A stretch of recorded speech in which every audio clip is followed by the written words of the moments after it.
1960년대 말 미국 캘리포니아에서 연쇄살인이 벌어집니다. 범인은 사건 직후 지역 신문사에 직접 편지를 보내기 시작합니다. 그 편지에는 암호문이 함께 담겨 있었고 마지막엔 스스로 이렇게 서명했습니다. 조디악. 그는 지금까지도 정체가 밝혀지지 않았습니다. 지금부터 이 사건을 처음부터 따라가 보겠습니다.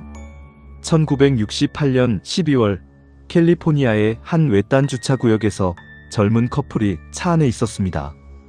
두 사람은 고등학교를 갓 졸업한 학생들로 첫 데이트를 즐기던 중이었습니다. 이곳은 연인들이 조용히 시간을 보내기 위해 자주 찾던 장소였습니다. 지역 주민들 사이에서는 안전한 곳으로 알려져 있었고, 그래서 더욱 방심하기 쉬운 장소이기도 했습니다. 그런데 갑자기 다른 차 한 대가 다가와 멈춰 섰고, 한 남성이 차에서 내려 이들에게 접근했습니다. 처음엔 단순히 길을 묻거나 도움을 요청하는 것처럼 보였다고 훗날 목격자들은 추정했습니다. 잠시 뒤 총성이 울렸습니다. 두 사람은 그 자리에서 목숨을 잃었습니다. 경찰이 도착했을 때 범인은 이미 흔적도 없이 사라진 뒤였습니다. 목격자도 뚜렷한 단서도 남지 않은 채 사건은 미궁 속으로 빠져드는 듯 했습니다. 당시 경찰은 이 사건을 단순 강도 살인으로 분류하고 수사를 종료할 뻔했습니다. 이듬해인 1969년 여름, 비슷한 사건이 다시 벌어집니다. 호숫가에서 시간을 보내던 또 다른 커플에게 한 남성이 다가와 이상한 부탁을 합니다. 그는 돈이 필요하다며 접근했다가 갑자기 밧줄을 꺼내 두 사람을 묶었습니다. 두 사람은 처음엔 그의 요구에 순순히 응했는데 그가 강도가 아니라 다른 목적을 가지고 있다는 사실을 뒤늦게 깨달았습니다. 그리고 미리 준비해온 칼로 두 사람을 공격했습니다. 남성은 심각한 부상을 입었지만 극적으로 살아남았고 여성은 끝내 숨졌습니다. 생존한 남성은 인근 도로까지 힘겹게 기어가 도움을 요청했고 이것이 그의 목숨을 구했습니다. 생존자의 진술 덕분에 경찰은 처음으로 범인의 인상착의에 대한 단서를 확보하게 됩니다. 체격이 크고 안경을 쓴 남성이었다는 진술이 이후 수사의 중요한 실마리가 됩니다. 사건 며칠 뒤 지역 신문사 3곳에 각각 편지가 도착합니다. 편지를 보낸 사람은 자신이 최근 벌어진 살인 사건들의 범인이라고 주장했습니다. 그는 경찰조차 몰랐던 사건의 세부 정황을 정확히 알고 있어 편지의 신빙성을 뒷받침했습니다. 그리고 그 편지에는 알 수 없는 기호로 가득한 암호문이 함께 동봉돼 있었습니다. 암호문은 세 부분으로 나뉘어 각 신문사에 따로 보내졌는데 온전한 해독을 위해서는 세 부분을 모두 합쳐야 했습니다. 그는 이 암호를 반드시 신문 첫 페이지에 게재하라고 요구하며 그렇지 않으면 더 많은 사람을 해치겠다고 협박했습니다. 신문사들은 결국 이 요구에 따라 암호문을 그대로 지면에 실었습니다. 시민들의 안전이 걸린 문제였기에 경찰도 이 게재 요구를 거부하기 어려웠습니다. 이 사건을 계기로 범인은 이후 스스로를 조디악이라 칭하기 시작합니다. 편지에 담긴 암호는 총 4개로 알려져 있는데 그 중 하나는 한 평범한 부부에 의해 편지 도착 후 얼마 지나지 않아 해독됩니다. 이 부부는 전문 암호학자가 아니라 그저 신문에서 암호를 보고 흥미를 느껴 직접 풀어본 일반인이었습니다. 암호 속 내용은 충격적이었습니다. 그는 사람을 죽이는 행위에서 쾌감을 느낀다고 적었습니다. 살인이 자신에게는 사냥과 같은 행위이며 사람이야말로 가장 위험하고 짜릿한 사냥감이라는 표현도 담겨 있었습니다. 이후에도 그는 계속해서 편지를 보내며 경찰과 언론을 조롱하듯 자신의 범행을 암시했습니다. 편지 말미에는 매번 원안에 십자가가 그려진 독특한 기호로 서명을 남겼습니다.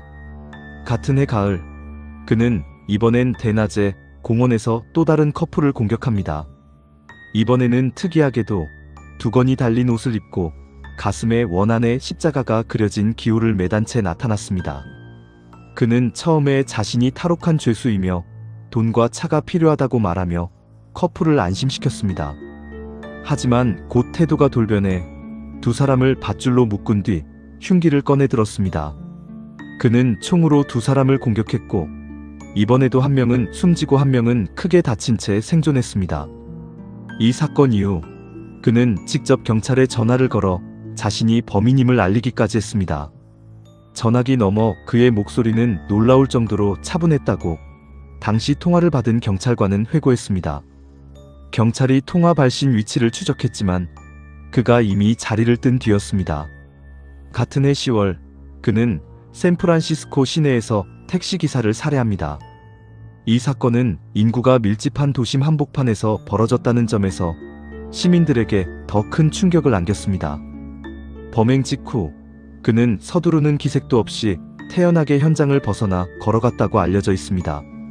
인근을 순찰하던 경찰이 용의자로 보이는 인물을 목격했지만 무전 과정에서 인상착의 전달에 혼선이 빚어지며 그를 놓치고 맙니다. 훗날 이 무전 실수는 조디악을 검거할 수 있었던 가장 결정적인 기회를 놓친 순간으로 여겨지게 됩니다. 이 사건을 마지막으로 공식적으로 확인된 조디악의 범행은 더 이상 이어지지 않습니다. 하지만 편지는 이후로도 몇 년간 계속됐습니다. 그는 총 37명을 살해했다고 주장하기도 했지만 경찰이 공식적으로 확인한 사건은 이보다 훨씬 적었습니다. 전문가들은 이 숫자가 자신을 실제보다 더 위협적으로 보이게 하려는 과장이었을 가능성이 크다고 봅니다. 그가 보낸 마지막으로 알려진 편지는 1970년대 중반에 도착했고 이후 그의 흔적은 완전히 끊깁니다. 수십 년에 걸친 수사에도 불구하고 경찰은 범인을 특정하지 못했습니다. 수사 과정에서 검토된 용의자만 수백 명에 달했습니다.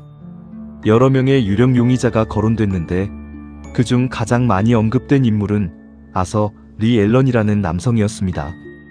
그는 사건 정황과 여러 면에서 겹치는 부분이 있어 오랫동안 주요 용의자로 조사받았습니다.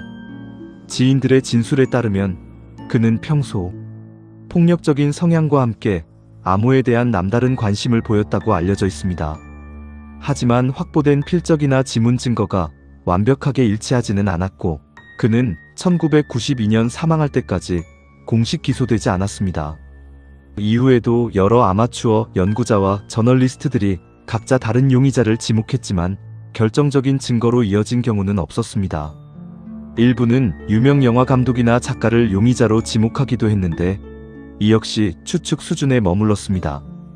시간이 흘러 2020년 놀라운 소식이 전해집니다. 수십 년간 풀리지 않았던 암호문 중 하나가 전 세계 아마추어 암호 해독가들로 구성된 팀에 의해 마침내 해독된 것입니다. 이들은 각기 다른 나라에 살던 세 사람으로 온라인에서 우연히 의견을 나누다 협업을 시작하게 됐습니다. 이들은 자발적으로 팀을 꾸려 기존과 다른 방식으로 암호에 접근했고 결국 성공을 거뒀습니다.